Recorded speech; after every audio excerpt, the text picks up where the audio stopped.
About 25 years ago, when I was a radio DJ at 92.7 WUVA, a listener called in to tell me that I couldn't get to Venus on fractions. Well, now that I've lived an almost full and complete life, I can concur. The caller was right. And if you'd like to see more videos like this, you make sure you like and subscribe our YouTube channel. We also don't want you to miss the opportunity to see what's inside of this box.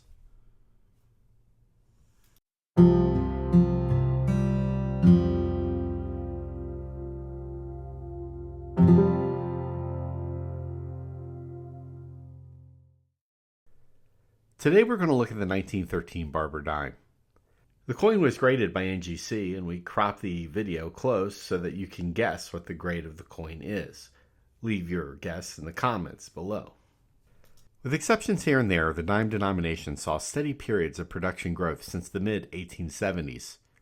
Of course, when we think about one of the great rarities in American numismatics, we think of the 1894 S Barber Dime and its mintage of 24.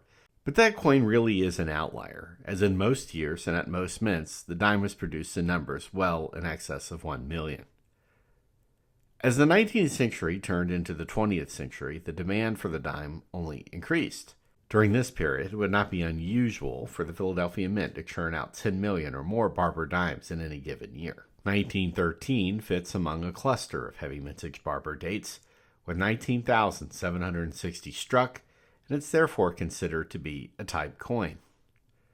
Barber's design is a mirror image reflection of George T. Morgan's Liberty, aka Miss Anna Willis Williams. A Liberty cap, or is it a shower cap, conceals her flowing hair. The reverse is a slight revision of Longacre's serial wreath design, which numismatists in the 19th century referred to as the Newland wreath of cereals, after, who knows, perhaps 19th century Philadelphia numismatist Harold P. Newland. Well, whoever it was, the reason has been lost to time, and so has the name. I like Longacre's wreath more than I like Barber's Liberty, as I find the design, when reduced to the size of a dime, is too busy for such a small area.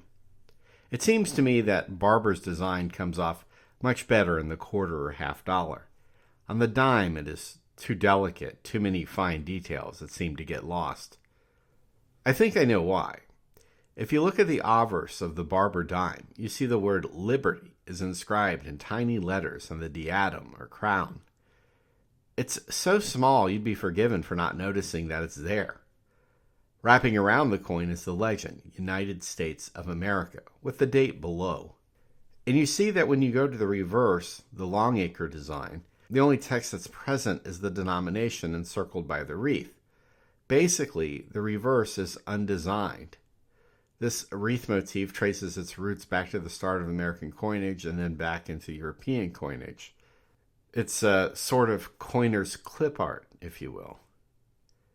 So then I think about the Barber Dime and how it compares to the Roosevelt Dime, or even the Mercury Dime, and you see how much design language was implemented on the reverse versus this simplistic reverse of the Barber Dime.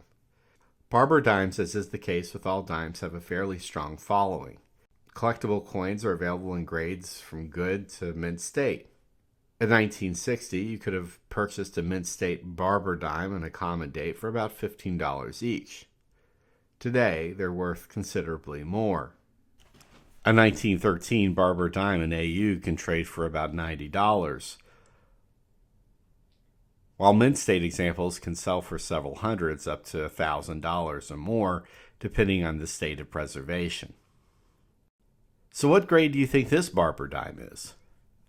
I'd love to know your thoughts. You can leave them in the comments below, and in 1 week I'll come back and reveal the grade that NGC gave the coin. For CoinWeek, I'm editor Charles Morgan. Until next time, happy collecting.